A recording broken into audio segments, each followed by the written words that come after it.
la invitación del equipo de Campus Party, quien hace un esfuerzo gigante por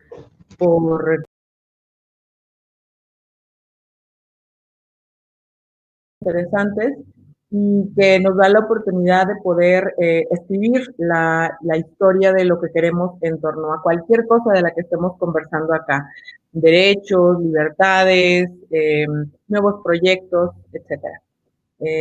Yo soy regiomontana, vivo en la Ciudad de México desde hace 10 años, he viajado por el continente los últimos 3 años haciendo investigación digital y soy socia de Espora, una compañía que hace inteligencia digital, y a partir de esta investigación que se ha hecho en los últimos años, pues hemos descubierto una infinidad de cosas y quisiera hablarles de un tema particular que se desprende a partir de todo esto, que es la inteligencia digital. Les voy a compartir mi pantalla para que vean un poco alguna información que considero que puede ser muy útil para lo que les voy a compartir. Voy a comenzar remontándome a esta parte del origen de los datos. Las personas siempre hemos tenido curiosidad acerca de las otras, ¿no? Y entonces entendemos que la comunicación, que estos datos que están disponibles los podemos analizar de muchísimas maneras, pero observemos el conocimiento de las personas y la manera en que se ha distribuido el mensaje. Y hagamos un repaso histórico.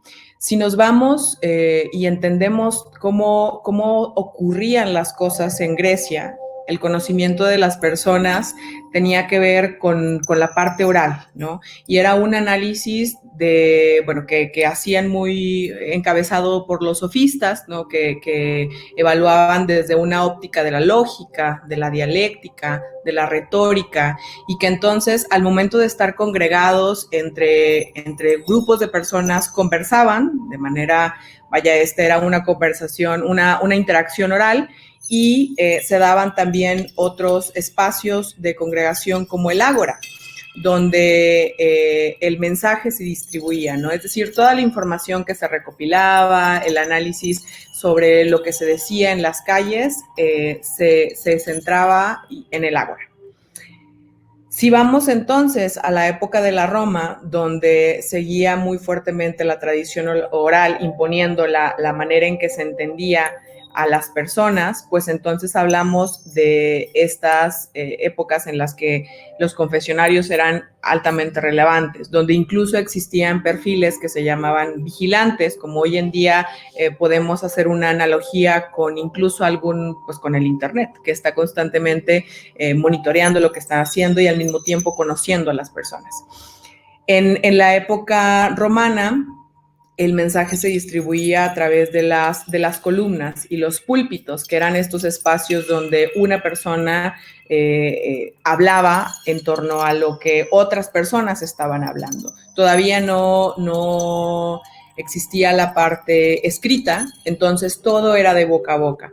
Por lo tanto, pues se cuestiona la credibilidad de la información y que todo esto que se estaba compartiendo en el momento, pues pudiera ser inventado o no. Si se dan cuenta, comenzamos a ver las analogías con la realidad de hoy en día. Si pensamos en las fake news, también cuestionan este tema de ¿es real lo que estamos leyendo o no? Si pasamos a la Edad Media, entonces entenderemos que las cortes, que las delegaciones que cobraban impuestos, estos grupos, estos espacios donde la gente se concentraba, a donde acudía a hacer ciertos trámites y ahí manifestaba ciertas opiniones acerca de algunos temas, era desde donde se obtenía la información. Y la distribución de mensaje empezó a sofisticarse de alguna manera, ¿no? Existían ya no solamente las personas que estaban en los púlpitos, sino había varios voceros alrededor de las ciudades que estaban pregonando distintos mensajes, o comenzaban los pósters, o más fuerte aún el teatro y todas estas expresiones artísticas que utilizaban los mensajes incluso cómicos para poder enviar mensajes a las personas. Viene después el Renacimiento, gran época de la humanidad, porque lo primero que observamos es que hay un cambio del teocentrismo al humanismo. Y entonces esta necesidad o esta avidez por conocer a las personas se convierte en algo muy concreto, que es el método científico. Y a partir de la construcción de este método empiezan a surgir ciertas áreas de estudio acerca de la humanidad. La distribución del mensaje en esta época era a través del arte, en distintas manifestaciones, a través de la imprenta, a través de la literatura. Después viene la revolución industrial, este boom impresionante del ferrocarril, de las máquinas, del dinero acumulado, del dinero intercambiado, y a nivel entendimiento de las personas, ya se plantean las ciencias sociales. Empieza la geografía, se construyen las bases de los estudios cualitativos básicos, se construyen las bases de los censos, y esto permite que la información acerca del conocimiento de las personas se empiece a acumular. La distribución del mensaje entonces se daba a través de periódicos, los mítines donde más personas se concentraban, ya no era nada más como un púlpito o una columna donde era una persona y unos cuantos alrededor. Ahora se masificaba, era una o muchas personas en un mítin que no necesariamente tiene que ser solo mítin político, sino un mítin que se concentre en torno a una causa. También comenzaban a existir las formas de organización corporativista, el canvasseo, que es el puerta a puerta, es decir, el ir a dar un mensaje directamente a la puerta de tu casa. En la Edad Moderna ya entramos a conocer a las personas desde áreas de estudio que son todavía un poco más sofisticadas o profundas, como la antropología, como la sociología, como la psicología, como la economía. Y hoy en día tenemos, por ejemplo, en la economía una rama que se abre que se llama economía del comportamiento, que utiliza datos, que utiliza psicología, que utiliza variables predictivas para poder entender cómo el comportamiento de las personas puede influir, cómo los patrones psicológicos de las personas, quiero decir, pueden influir en las acciones y en las decisiones de compra. La distribución del mensaje aquí ya se volvió totalmente masiva. Existe el radio, existe la televisión, la prensa, los automóviles. Pensemos en estos autos que traen bocinas y envían un mensaje masivo diciendo, por favor, no salgan de sus casas, estamos todos en cuarentena, ¿no? Algo relativo a eso. Lo aéreo, que tiene que ver con a lo mejor un avión que está pasando y que trae un mensaje, o que incluso puede lanzar desde un avión, puede lanzar papeles o algún producto o algo así. Ese tipo de tácticas también se han utilizado desde la época moderna. Y continúa el canvasseo, que sigue siendo el puerta a puerta. ¿Qué tenemos en el posmodernismo? Pues tenemos que el conocimiento ya utiliza enfoques más sofisticados para averiguar información. Tenemos los grupos de enfoque, tenemos los estudios de opinión, tenemos los trackings, y la distribución del mensaje sigue siendo la misma. Conforme pasa el tiempo, la misma de la Edad Moderna. Conforme pasa el tiempo, podrán ustedes ver que la distribución del mensaje va acumulando todos esos métodos de comunicación o de difusión que se venían utilizando, y se van complementando y haciendo más grande la manera de obtener el conocimiento de las personas. Finalmente, estamos en la edad contemporánea. ¿Y qué sucede? Pues, aunque si lo pensamos en la época griega y romana, que solamente había capacidad para que un vigilante, pues una persona que observaba a los otros, captara cierta información, y entonces era de individuo a individuo, en la edad contemporánea esto cambia abismalmente. Cambia a tal nivel que estamos hablando de análisis de masas al individuo. Es decir, de todos estos millones de personas es posible observar a uno y es posible observar sus datos. ¿Cómo se da este conocimiento? Pues a través de herramientas como la etnografía digital o a través de métodos de investigación como el Big Data o el Thick Data, que a manera rápida de explicación, mientras Big Data explica que una persona se pelea 5 veces a la semana con su novia, Thick Data explica por qué se está peleando 5 veces a la semana.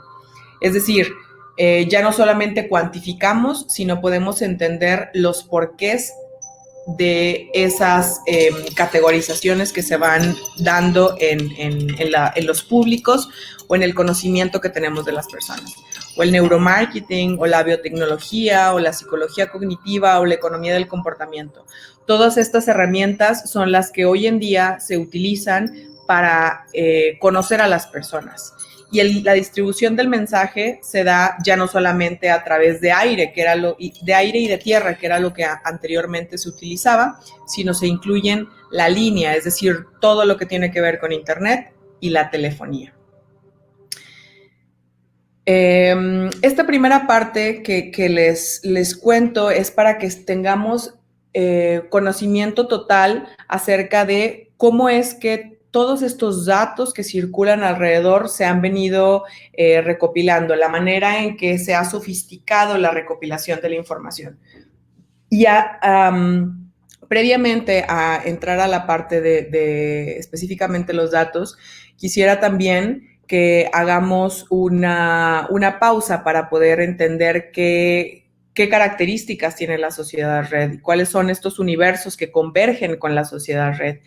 Tenemos las personas que se comunican y que reciben información vía Internet, donde están todas las clases sociales, donde la mayoría de la población que está conectada son jóvenes, donde hay un intercambio enorme de información. Y por otro lado tenemos la televisión abierta, donde todavía tienen acceso personas de clases bajas, amas de casa, personas de la tercera edad, y los vulnerables digitales, que son todos estos que no tienen acceso a tecnología porque la infraestructura en la que viven no se los permite, porque no tienen los recursos económicos para poder acceder a ello, etc. Y parte del entendimiento del origen de los datos, que somos nosotros mismos, la sociedad red, es decir, los que utilizamos Internet, es averiguar qué hay detrás de la psicografía de la sociedad red. Hay características muy claras en torno a esto. Y básicamente lo que hacemos las personas que estamos conectadas a Internet es buscar entretenimiento, ser fuertemente atraídos por el diseño, desear la comunicación instantánea, preferir las cosas urbanas más allá de lo rural, conglomerarnos en torno a las causas, decir abiertamente que no se creen en las instituciones, retarlas, desafiarlas, no aceptar ideologías. Entonces, bajo ese paradigma tendremos que partir el análisis de las personas que estamos en Internet, no solamente creando contenido, sino compartiendo datos. Hubo un momento en el que existió un cambio en el paradigma de la comunicación.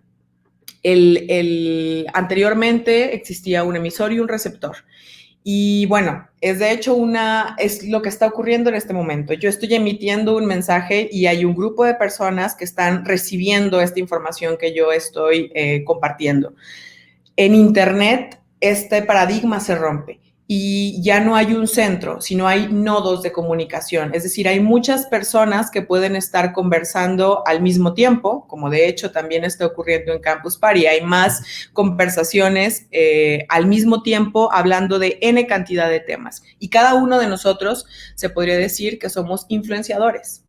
Y al ser un influenciador, entonces nos convertimos en voces que transmiten un mensaje y que tienen esta capacidad de poder llegar a más de una persona y poder influir y poder persuadir o poder quizás solamente compartir información y que esa información puede hacer eco en las cabezas de las otras personas y quizá influir. De ahí viene la palabra influenciadores. Entender toda esta información que está disponible en Internet y que nosotros mismos ponemos a disposición pasa por descubrir y por tener claro que los datos y toda la información que compartimos, ya sea vía Facebook, vía Google, vía Twitter, vía Instagram, vía Snapchat, TikTok, o alguna aplicación del coronavirus que descargaron recientemente, tiene que ver con un negocio de datos. ¿Y a qué me refiero con esto? Pues cuando nosotros decidimos aceptar que una aplicación como Facebook entre a nuestro celular, pues firmamos un contrato.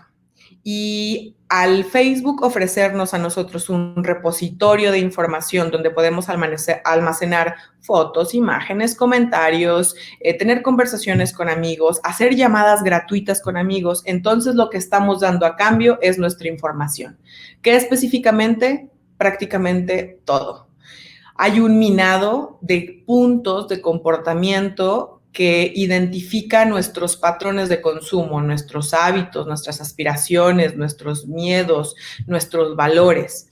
Y todo esto se va como, de hecho, se va acumulando, va dejando como un rastro, se vincula de hecho al término de cookie, que como ustedes han visto en alguna página web, cuando entran les llega una notificación en la que dicen que esa página está utilizando cookies para rastrear su comportamiento y abiertamente se dice, y a partir de eso poder darte unas mejores recomendaciones y optimizar el contenido que te llega. Y esto, bueno, es un acuerdo que estamos aceptando. Lo interesante es cuando de pronto bajamos alguna aplicación y damos clic tan rápido a todo porque nos surge tener acceso a esa aplicación gratuita que nos va a dar la oportunidad de hacer un filtro con nuestra cara, que no leímos lo que estamos compartiendo y que no nos estamos dando cuenta que quizá la aplicación, además de poder tomar una fotografía de nuestro rostro, pues puede capturar los contactos que tenemos o tener almacenadas las fotografías que tenemos u observar las conversaciones que tenemos en algún mensaje directo. Pensemos en Facebook, el caso de Cambridge Analytics, ¿no? Investiguen acerca de la conversación que tuvo Mark Zuckerberg ante autoridades estadounidenses, donde se comenta qué tipo de información es la que se está intercambiando o se estaba intercambiando, porque las nuevas regulaciones de Facebook están buscando de dar más privacidad. Al final de cuentas, todo esto se convierte en un negocio, ¿no? de información.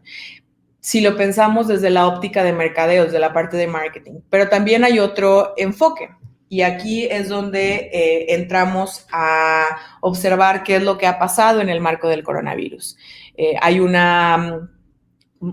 concepto que se ha utilizado recientemente, que es el de las Corona Apps, ¿no?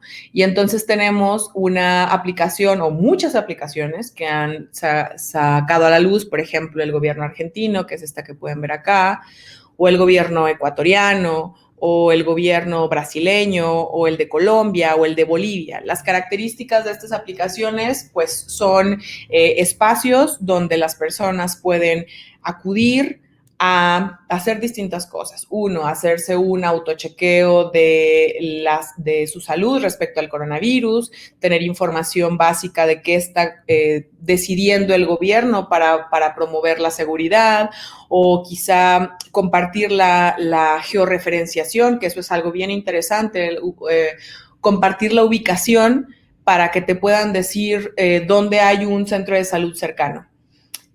Un chatbot que se esté utilizando por un gobierno, habría que averiguar los términos y condiciones de toda esta información que estamos dejando, pues porque parte de nuestra responsabilidad al momento de estar yo sé que esto es un mundo intangible y que posiblemente tu nombre no es visto como un tema como que es que tiene que estar cuidado, pero hay muchas cosas que hay que están detrás de y que no alcanzamos a ver, que es importante que consideremos al momento de estar compartiendo.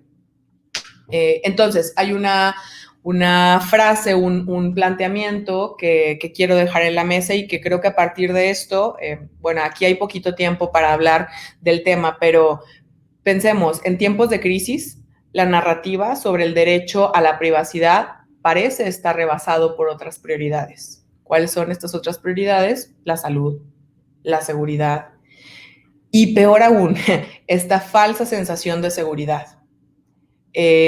Este punto creo que debería abrir la conversación para que de pronto nos planteemos cuáles son esas cosas que queremos compartir y cuáles son esas otras que queremos tener protegidas. Y a manera de conclusión, quiero compartirles algunas herramientas que pueden utilizar en Internet para proteger información. Por ejemplo, para las contraseñas fuertes, que lo ideal es tener una contraseña de más de 10 caracteres que utilice letras, números, algún código, etcétera, que no se utilicen los mismos, que no se utilice información tan fácilmente reconocible, no sé, el nombre de tu padre o el estado en el que naciste, etcétera, deben ser cosas que se eviten. Pero podemos utilizar aplicaciones sencillas como, por ejemplo, KeePass, que te ayuda a proteger la información. Minimizar el rastreo de las búsquedas, por ejemplo, puedes utilizar el Ghostery o Privacy Badger, que ayuda para que se pueda, pues minimizar el rastreo. O podemos hacer una navegación encriptada utilizando lo más común, que es el Tor, o asegurándonos de utilizar, por ejemplo, HTTPS Everywhere, o también verificar que la página en la que estamos navegando sea HTTPS, ¿no? Podemos también intercambiar correos seguros a través de GPG, o podríamos utilizar chats seguros como Telegram, Pidgin, Adium, etcétera. Borrar metadatos, eso es una cosa de que casi nadie sabe. Todas las fotografías, los documentos tienen información de nosotros acerca de quién fue el autor del documento, cuándo se creó, dónde se creó, en qué formato, en qué programa. Toda esta información puede ser borrada y pueden utilizar, por ejemplo, StillBytes. O incluso cuando borramos archivos, hay algunos que se quedan almacenados en la papelera, etcétera, para poder asegurar que todo esto se borre para siempre. Si es que así lo queremos, pues entonces podemos utilizar Eraser o CC Cleaner. Y pues tener ciertos protocolos de redes sociales. No compartan ubicación todo el tiempo, no compartan los nombres de sus familiares completos, no digan a dónde se van de vacaciones todo el tiempo, ¿no? Si van a hacer alguna actividad, algo de activismo, procuren no compartir toda la organización que están teniendo en torno a su causa, porque, bueno, toda esta información que está en redes sociales, al final de cuentas, puede ser rastreada. Y finalmente, hay muchas iniciativas ciudadanas que existen alrededor de esto. Estas son algunas de ellas. Socialty, que es mexicana, son muy buenos en tema de seguridad digital, Ciudadanía Inteligente, Frena la Curva de Colombia, El Derecho a No Obedecer, etcétera. Entonces, bueno, el tema está planteado y creo yo que tendríamos que dejar de tomar tan a la ligera el tema de los datos, de darnos cuenta que, pues incluso diría yo, sin buscar ser alarmista, pero un poco creo que estamos rebasados, porque el punto es que no está existiendo una conversación, sobre todo fuertemente en sociedad civil, acerca de cómo vamos a hacer para, por ejemplo, protegernos nuestros datos posterior al COVID. Ahorita que todo mundo tiene pues más miedo que otra cosa, ha estado dispuesto a compartir su información a cambio, a compartir prácticamente toda la información a cambio de un poco de certeza. Entonces, me parece que es importante que cada vez hablemos más acerca de este tema y que incluso pensemos en estas conversaciones que van más allá de lo que hoy estamos viviendo, que es los derechos de quinta generación, que son estas legislaciones que se están pensando ya no solamente para los seres humanos, sino para las máquinas. ¿Qué va a pasar si en algún momento alguna máquina autónoma comete algún delito? ¿Se le va a legislar o no? ¿Se le va a castigar o no? Estos temas que parecen como pues del futuro, no son del futuro, son del presente. Y tendríamos que estar hablando de esto. No necesariamente, no alarmándonos, no construyendo ideas conspiranoicas alrededor de esto, pero sí hablando, sí cuestionándonos cómo es que queremos tratar estos temas y cómo es que queremos construir la manera en que respetamos esta privacidad, ¿no? Tenemos derecho a estar desconectados, más allá de solamente apagar nuestro celular para no recibir un mensaje de nuestro empleador, de nuestro compañero de trabajo, socio, etcétera. O tenemos derecho a que alguna información que no queramos que pueda dañar nuestra reputación sea borrada. Tenemos derecho a eso. En México podemos, o en América Latina, o en el resto del mundo, podemos reclamar ese derecho o no. No, hay legislaciones alrededor de eso. Europa está bastante avanzada en el tema de neutralidad de la red, está bastante avanzado en el tema de protección de derechos. El InfoDF, aquí en el caso mexicano, también hace un esfuerzo interesante en ese sentido. Y creo que, bueno, el tema está puesto en la mesa y nos deja una tarea muy, muy interesante. Creo que tendríamos que centrar, si es que pensáramos en algún concepto vinculado a esta conversación, a este diálogo que estoy teniendo hoy en día con ustedes, es la seguridad digital. Pensemos en seguridad digital, alfabeticémonos en torno a eso y veamos qué queremos construir en el futuro para proteger la privacidad a la cual tenemos derecho.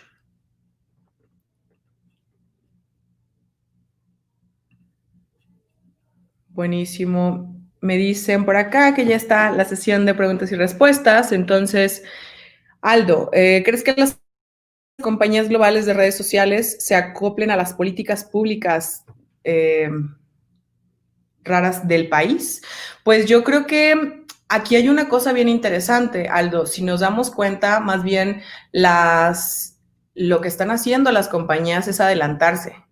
Ellas están como poniendo en el escenario que se están autorregulando, que están creando mecanismos para proteger la información, pero creo que debería ser al revés, que no son las compañías, vaya, que las compañías globales efectivamente deberían adaptarse a las políticas públicas y que deberíamos estar al mismo tiempo buscando que se haga algo en torno al tema, no solamente dejando como hasta ahora que ellas como que tengan el dominio de la agenda del tema.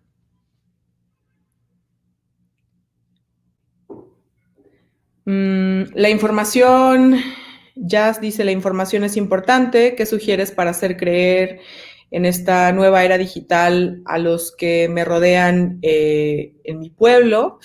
Bueno, ¿cómo hacerles creer en esta era digital? Pues puedes mostrarles a lo mejor algún video de alguna persona que haya sido ridiculizada en redes sociales. Me parece que una manera contundente de entender el impacto de las herramientas digitales o de Internet es cuando hay cosas que se viralizan y que la persona que está siendo exhibida no quería ser exhibida. Entonces, entender el poder de esta herramienta como un mecanismo para que se impacte de manera masiva o para que se dé a conocer de manera masiva a una persona, aunque ésta no quiera, creo que puede ser un elemento importante para que las personas que quizá no creen o no se han dado cuenta o no quieren observar qué pasa con lo digital, pues entiendan que hay algo que está pasando, aunque no lo estén observando. ¿Qué futuro tiene México ante esta digitalización? Pues México es un país que es vanguardia en América Latina en términos de digitalización. Creo que el futuro va a ir en dos sentidos. Uno, las ciudades cada vez tienen más herramientas para utilizar datos, para sofisticar y para mejorar los servicios públicos y ofrecer un servicio vaya más eficiente.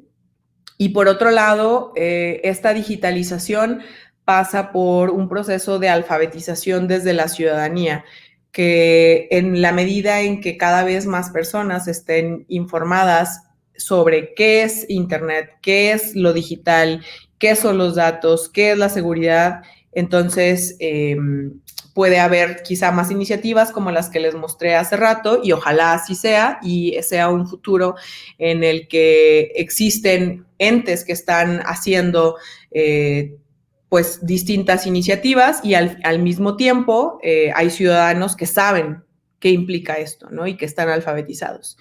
Y bueno, pues muchas gracias a Campus Party por la invitación. Me gustan mucho los temas que estamos poniendo en la mesa y me parece que es una excelente oportunidad para seguir hablando al respecto. Si tienen alguna duda, pueden escribir a saratames@espora.com y ahí podemos seguir intercambiando información. Muchísimas gracias por su tiempo. Estamos en contacto. Muchísimo gusto. Chao, chao.